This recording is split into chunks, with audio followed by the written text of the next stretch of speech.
सच के साथ।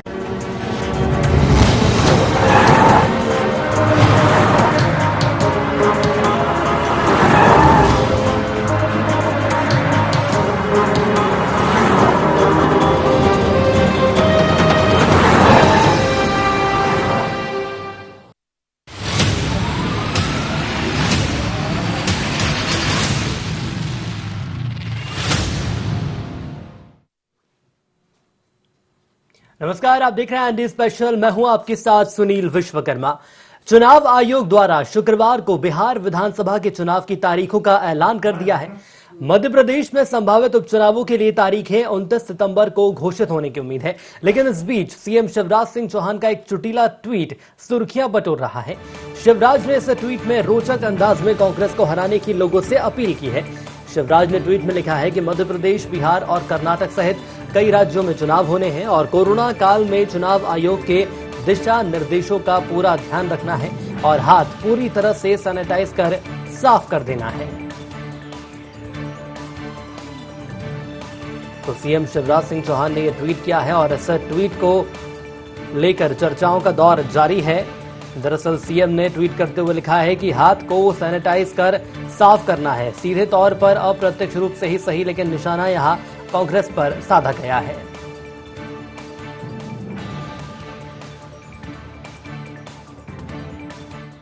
शिवराज जी हाथ सैनिटाइज करने की बात कर रहे हैं, सही है। मध्य प्रदेश में जो कीचड़ के अंदर जिस प्रकार से कमल को उखाड़ के फेंकने के लिए हाथ ने संकल्प लिया है, हर व्यक्ति अपने हाथ सैनिटाइज और अच्छे से धोए और ऐसी बटन दबाए ईवीएम की कि मध्य प्रदेश के अंदर आने वाली इनकी पुश्ते याद रखे कि कैसे इस मध्य प्रदेश के लोकतंत्र का कत्ल करने वालों को जमानत जब्त मध्य प्रदेश की जनता कराती है और 28 की 28 सीटों पर मध्य प्रदेश की जनता आपकी जमानतें जब्त कराए। तो कोरोना का बहाना है और विपक्ष पर निशाना साधना है और कुछ ऐसा ही निकलकर सामने आया है ट्वीट के माध्यम से। दरअसल सोशल मीडिया पर यदि हम बात करें तो सोशल मीडिया की ओर से लगातार एक दूसरे पर आरोप प्रत्यारोप का दौर लगातार जारी है। बात सूबे के मुखिया शिवराज सिंह चौहान के यहां पर की जाए तो ट्वीट तो उनके लगातार देखने को मिले हैं, लेकिन एक और बेहद दिलचस्प ट्वीट सामने आया है जिसमें उन्होंने सीधे तौर पर कांग्रेस पर निशाना साधा है। इस मुद्दे को ज्यादा बेहतर तरीके से समझेंगे और सीधे न्यूज रूम की ओर चलेंगे, जहां हमारे साथ हमारे संवाददाता दुष्यंत पाराशर जुड़ चुके हैं।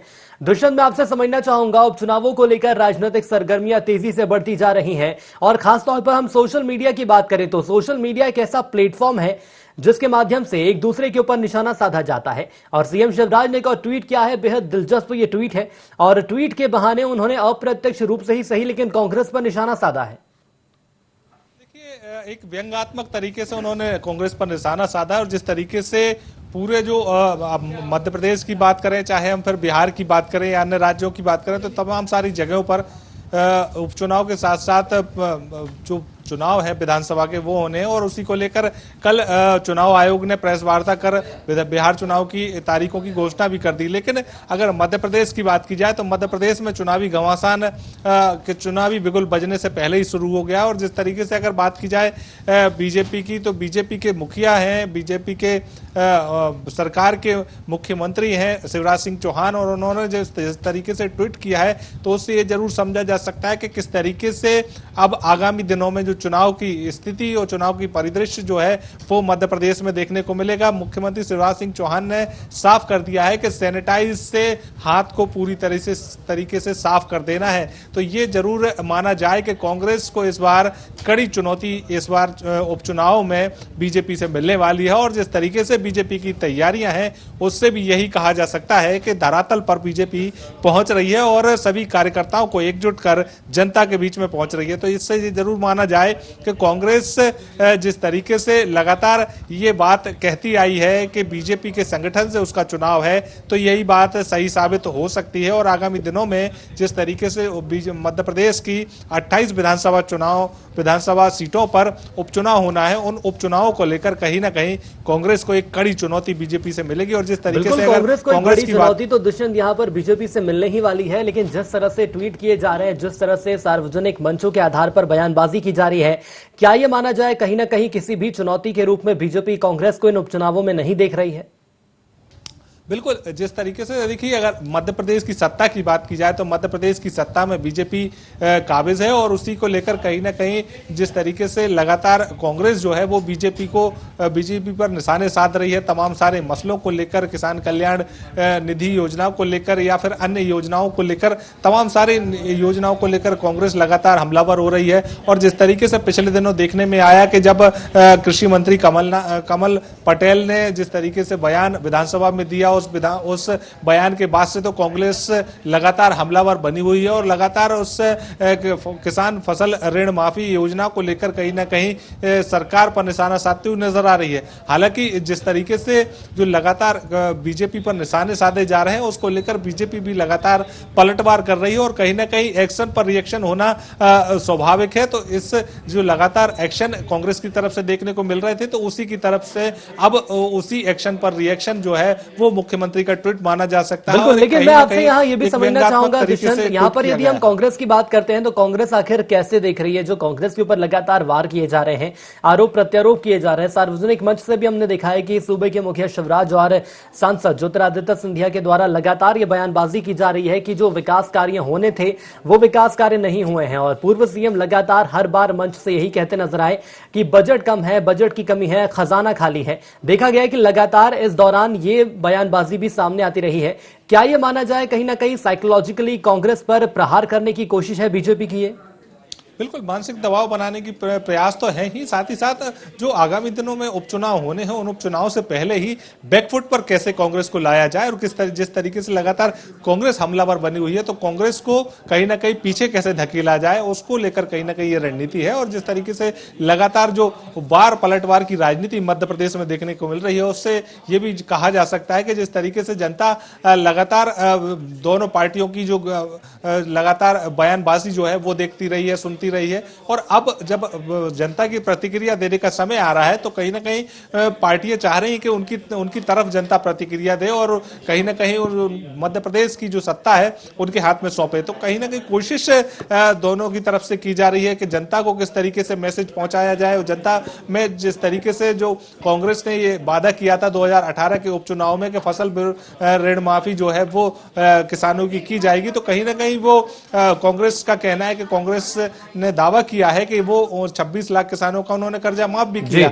और जब विधानसभा में ये बयान आया तो उसके बाद से तो कांग्रेस लगातार हमलावर हो गई है बीजेपी के ऊपर, कि बीजेपी के ही कृषि मंत्री ये कहते हुए नजर आए कि 26 लाख किसानों का कर्जा माफ हुआ। हालांकि जब ये पूरे मामले को लेकर घमासान छिड़ा, तो उसके बाद कृषि मंत्री कमल पटेल सामने आए मीडिया के, और उन्होंने कहा कि ये गलत जानकारी अधिकारियों द्वारा दी गई है, और किसी भी प्रकार से कोई भी कर्जा माफ नहीं किया गया। और उसके खिलाफ कहीं ना कहीं वो उन्होंने पूर्व मुख्यमंत्री कमलनाथ और कांग्रेस के बिल्कुल, यहाँ पर दुष्यंत मैं आपको रोकना चाहूंगा। यहाँ पर हमने किसानों की बात तो कर ली, लेकिन एक बार फिर यदि हम कोरोना की ओर आते हैं तो मैं आपका ध्यान आकर्षित करना चाहूंगा। कोरोना को लेकर कांग्रेस के द्वारा यह कहा गया है कि हाल ही के दिनों में जो सभाएं देखी गई हैं, सबसे ज्यादा सभाएं बीजेपी के द्वारा की गई हैं, जिसमें सीएम शिवराज और सांसद ज्योतिरादित्य सिंधिया शामिल हुए हैं, और बड़ी संख्या में यहाँ पर लोग मौजूद रहे हैं। आखिर ये कैसे सुनिश्चित किया जाए कि जो बड़ी संख्या में लोग यहाँ पर शामिल हुए हैं उन्हें कोरोना नहीं होगा, क्योंकि कोरोना को लेकर ही निशाना साधते हुए सीएम नजर आए हैं?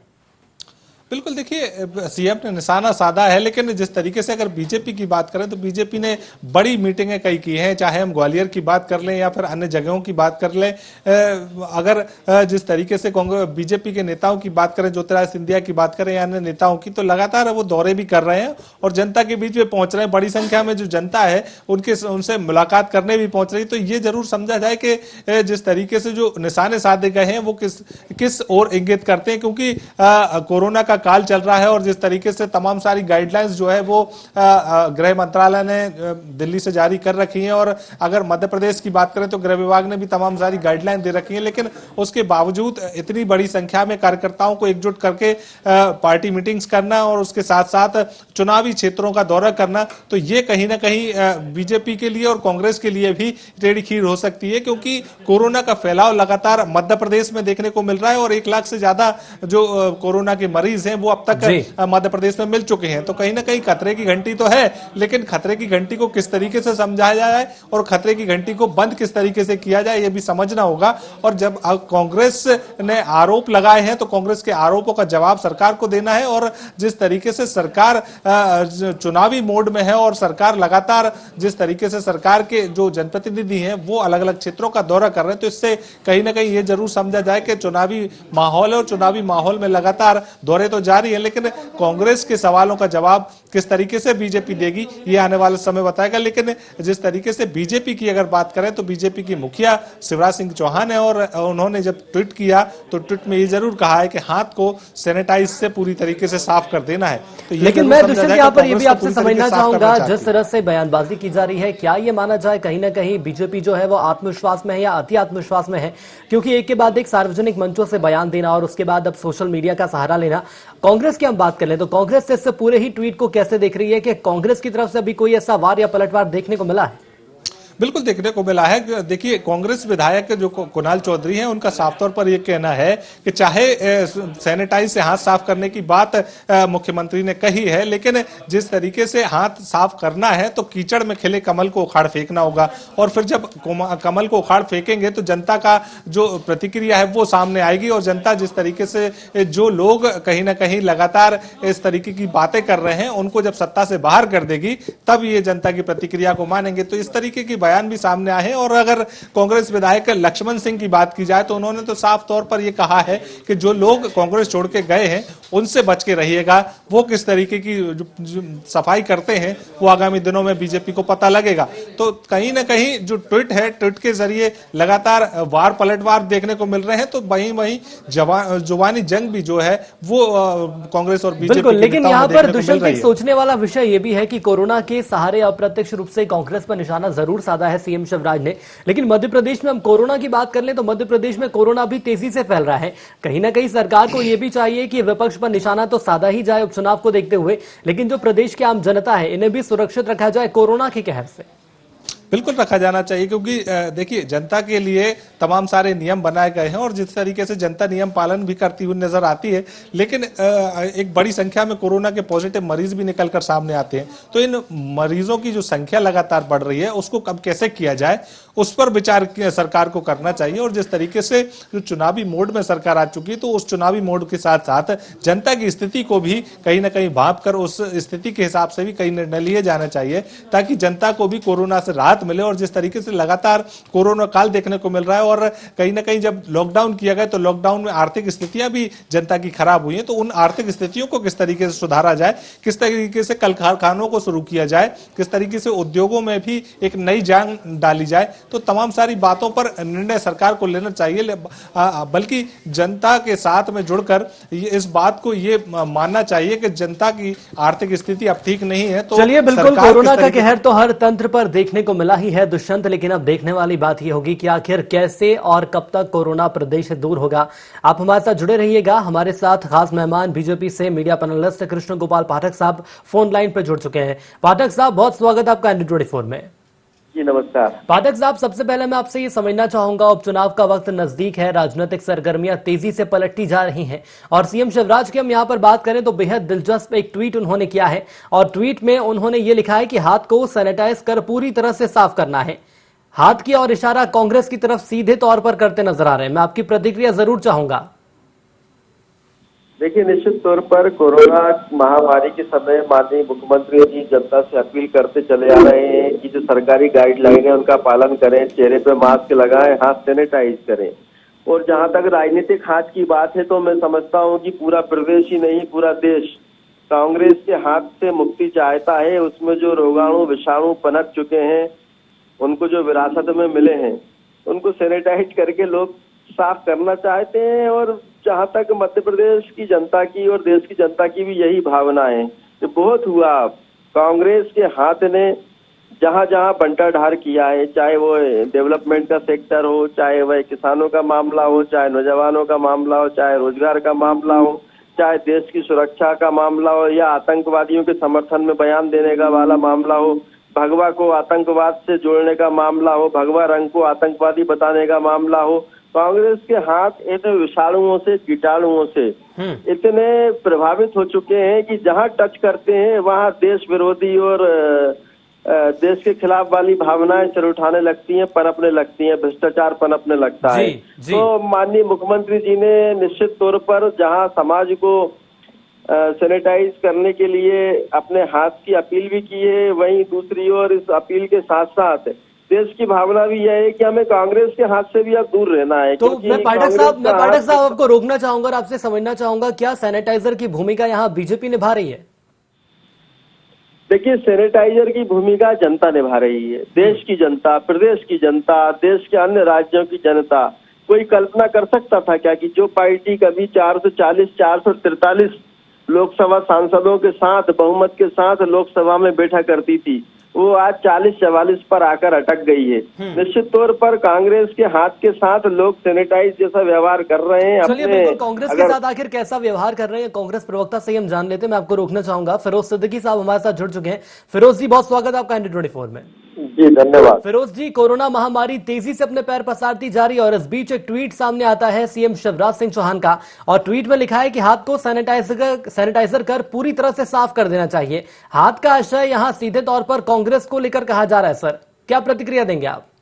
ऐसा है, जनता जो है वो 2 गज की दूरी बनाई हुई है कोरोना की गाइडलाइन को पालन करते हुए। इसलिए जो सीएम शिवराज हैं वो जब सुहासरा में पूछते हैं कि कमलनाथ अच्छे मुख्यमंत्री है शिवराज, तो जनता ही, उनकी सभा में आई हुई जनता ही कमलनाथ कमलनाथ के नारे लगा देती है। ये उनको समझ लेना चाहिए। भारतीय जनता पार्टी को हमारे पूर्वजों ने 60 साल 4 पीढ़ी इनकी सिर्फ विपक्ष में ही रखा और ये तीसरे नंबर की पार्टी थी। ये 1984 में 2 हुआ करते थे, एक ढकाता था और एक बैठता था। ये इनकी स्थिति थी। इनके नेताओं को कांग्रेस ने ताकत दी है कि ताकि एक अपोजिशन आ जाए। जहां तक बात, और जो 2 गज की दूरी है तो हमारे मजदूर भी याद रखें, किसानों का काला कानून भी याद रखा है, सब लोगों को याद है। 2017 के बाद से भारतीय जनता पार्टी राज्यों में कहीं चुनाव नहीं जीती। ये विधायकों को खरीद कर दूसरे राज्यों में सरकारें बना रहे हैं। इनकी ये स्थिति है। तो कोरोना गाइडलाइन का पालन जनता जरूर करेगी, हाथ में सैनिटाइजर लगाएगी और भारतीय जनता पार्टी से 2 गज की दूरी बनाएगी। तो क्या फिरोज जी, उपचुनाव में बीजेपी साफ होगी, ऐसा आपका कहना है? बिल्कुल, वो तो साफ होना ही है। जब सीएम की सभा में आके लोग सीएम के सामने कमलनाथ कमलनाथ बोल रहे हैं तो अब उनको समझ लेना चाहिए कि उनकी क्या स्थिति है। जगह जगह लोग प्रदर्शन करते हैं, जगह जगह लोग उनको काले झंडे दिखाते हैं। तो आप और क्या जानना चाहते हैं? और इनके जो सो कॉल्ड खरीदे हुए 35 करोड़ वाले जो प्रत्याशी हैं उनको जनता उल्टे पैर लौटा रही है। चलिए, जनता आखिर किसे उल्टे पैर लौटाएगी, इसका जवाब हम ले लेंगे। पाठक साहब, मैं आपसे ये समझना चाहूंगा, बात यदि हम यहाँ पर उपचुनाव की कर लें तो कांग्रेस के द्वारा ये कहा जा रहा है कि 2 गज की दूरी जो जनता है वो बीजेपी से बनाए रखना चाहती है। मैं समझना चाहूंगा आपके माध्यम से, क्या कह रहा है उपचुनाव?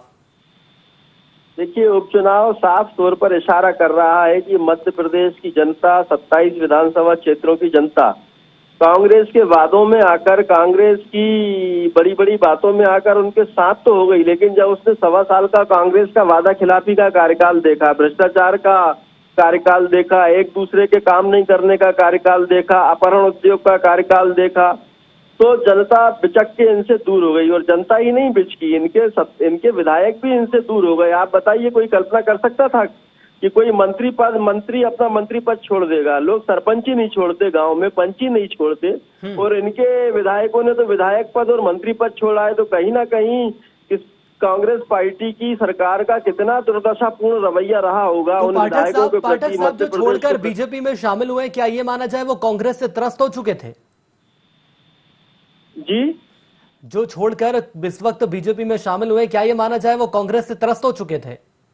देखिए, कांग्रेस से त्रस्त तो और भी विधायक हैं, वो 22 ही नहीं, 25 ही नहीं, बल्कि कांग्रेस के विधायक कांग्रेस से त्रस्त थे, उसकी बड़ी लंबी लिस्ट है। और मध्य प्रदेश की जनता भी त्रस्त हो चुकी थी। डेवलपमेंट के सारे काम रुक चुके थे। कांग्रेस पार्टी के ही कैबिनेट के मंत्री दूसरे मंत्री पे या मुख्यमंत्री पर भ्रष्टाचार के आरोप लगाते थे। कौन भूल सकता है गोविंद सिंह कैबिनेट मंत्री के उस बयान को, जिसमें वो बोला करते थे कि 50-50 लाख में थाने नीलाम हो रहे हैं। कमलनाथ जी को बताना पड़ेगा प्रदेश की जनता को कि कौन खरीद रहा था, कौन बेच रहा था। उमंग सिंगार जी कहते थे दिग्विजय सिंह जी ने मध्य प्रदेश में पैसे ले लेके शराब माफिया और रेत माफिया पनपा दिया। कमलनाथ जी को उसका भी जवाब प्रदेश की जनता मांगेगी और अभी तो नौजवान भी जवाब मांगेगा कि आप बिल्कुल 4,000 नौजवान रुपया जवाब प्रतिमाह मांगेगा सर। ये बेरोजगार। आपने तमाम बातें मुझे बता दी हैं, लेकिन कांग्रेस भी जवाब मांग रही है कि आखिर सीएम शिवराज जो सभा करते हैं उसमें कमलनाथ के नारे लग जाते हैं। इसका जवाब भी दे दीजिए। देखिए, ये तो कांग्रेस की मनगढ़ंत बातें हैं। कांग्रेस को कमल सुनाई देता है, कमल कमल कमल, पूरी सभा में कमल का फूल और शिवराज सिंह चौहान के नारे लगते हैं। कांग्रेस के पास बोलने को तो कुछ बचा नहीं है। कांग्रेस के पास बताने को कुछ नहीं बचा है जनता को कि हमने 1.25 साल में क्या काम किया। ये तो हर 1-2 दिन में कोई नया ट्वीट करके मध्य प्रदेश की जनता को सोशल मीडिया के माध्यम से बताना चाहते हैं कि हम सक्रिय हैं, हम एक्टिव हैं। क्योंकि जनता ने कमलनाथ जी को 1.25 साल रहते हुए प्रदेश में कहीं देखा नहीं। कमलनाथ जी बल्लभ भवन से निकल के न किसान के पास जा पाए, न जिलों में जा पाए, न ब्लॉक में जा पाए। जनता कमलनाथ जी के चेहरे को 1.25 साल में नहीं देख पाई। इससे कांग्रेस पार्टी के लिए इससे बड़ी विडंबना की बात क्या होगी। चलिए, आपका ये कहना है कि 1.25 साल में जनता पूर्व सीएम के चेहरे को नहीं देख पाई, लेकिन यदि हम कांग्रेस की बात करें तो कांग्रेस का तो सर ये दावा है कि पूरे कोरोना काल में पूर्व सीएम के द्वारा लगातार कामकाज किया गया। मैं रोकना चाहूंगा, इसकी प्रतिक्रिया फिरोज जी से जरूर ले लूंगा। फिरोज जी, कहा यह जा रहा है कि पिछले जो 1.5 साल का कार्यकाल रहा उसमें पूर्व सीएम को किसी ने नहीं देखा, और एक दूसरी और आप लोगों का यह मानना है कि लगातार कांग्रेस के द्वारा जमीनी स्तर पर उतरकर काम किया गया है। फिरोज जी, मेरी आवाज पहुंच रही है आप तक? चलिए, लग रहा है तकनीकी कारणों संपर्क टूट गया, लेकिन एक बार फिर कोशिश की जाएगी उनसे सवाल लेने की। पाठक साहब, मैं एक बार फिर आपके पास आना चाहूंगा और मैं आपसे ये समझना चाहूंगा, उपचुनाव को लेकर यदि हम बात करें, हालांकि तारीखों का ऐलान अभी तक नहीं किया गया है, लेकिन क्या ये कहा जा सकता है बीजेपी पूरी तरह से तैयार है? भारतीय जनता पार्टी लगातार 365 दिन 24 घंटे जनता के बीच हर समय खड़ी रहती है, चाहे सुख का हो चाहे दुख का हो। और वही भारतीय जनता पार्टी की सरकार का भी रवैया है। कौन भूल सकता है कि शिवराज सिंह चौहान पहले भी मध्य प्रदेश के किसान के खेत में दुख और मुसीबत के समय खड़े होते थे। और आज भी कोरोना काल में जब अतिवृष्टि हुई तो किसान मुख्यमंत्री मध्य प्रदेश के किसान के बेटे शिवराज सिंह चौहान ने खेत खेत में उतरकर किसानों का आत्मबल भी बढ़ाया, उनको बीमा की राशि ट्रांसफर भी की। वहीं पिछले साल किसानों ने कमलनाथ जी को भी देखा अतिवृष्टि के टाइम। कमलनाथ जी अपने बल्लभ भवन में बैठे बैठे बोलते थे कि मैं क्या करूंगा खेत में जाके, मेरे सरकारी अधिकारी देख लेंगे।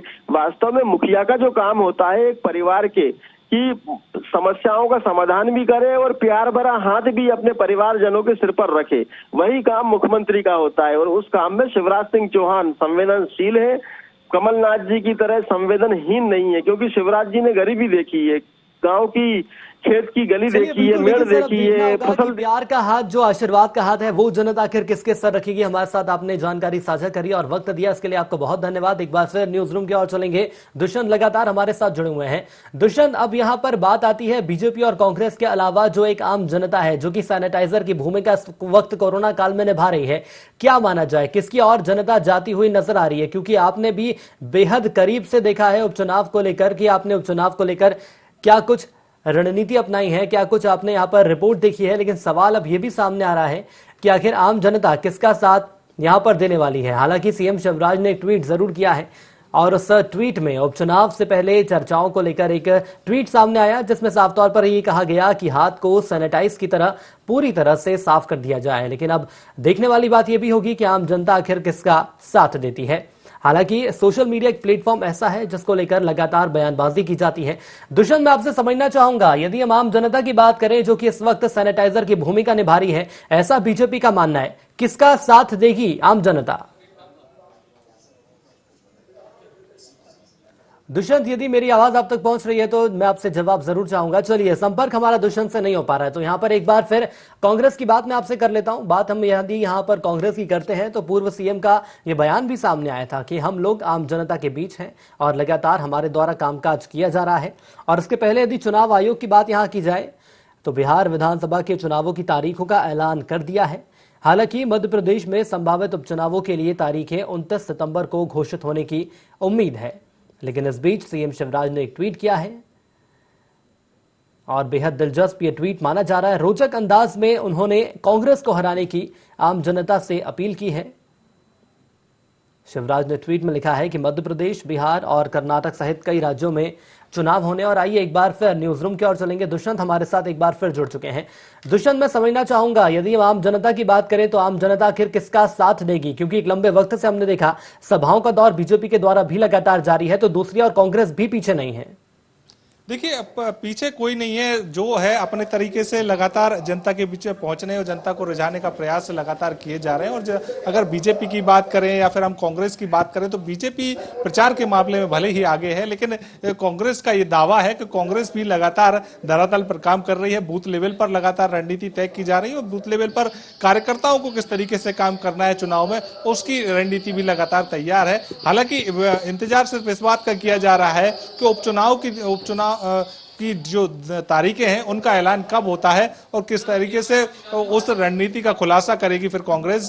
क्योंकि जब 2018 में विधानसभा चुनाव हुए थे मध्य प्रदेश में, उस दौरान भी कांग्रेस लगातार ऐसे ही साइलेंट बनकर लगातार उस समय तक काम करती रही थी जब तक चुनाव की तारीखों का ऐलान नहीं किया गया था। चलिए, बिल्कुल दुष्यंत, साफ तौर पर कहा जा सकता है कि उपचुनावों को लेकर दोनों ही मुख्य विपक्षी दल तैयार है, लेकिन अब देखना होगा कि आम जनता किसका साथ देगी। हमारे साथ जुड़ने के लिए आपका बहुत धन्यवाद। तो उपचुनाव का वक्त जैसे जैसे करीब आता जा रहा है, बयानबाजी का दौर लगातार जारी है। और बात यदि हम यहां सोशल मीडिया की करें तो सोशल मीडिया पर एक के बाद एक दिलचस्प ट्वीट देखने को मिल रहा है और उम्मीद यही की जा सकती है कि जो रंग चढ़ा है आने वाले वक्त में और भी रंगीन होगा।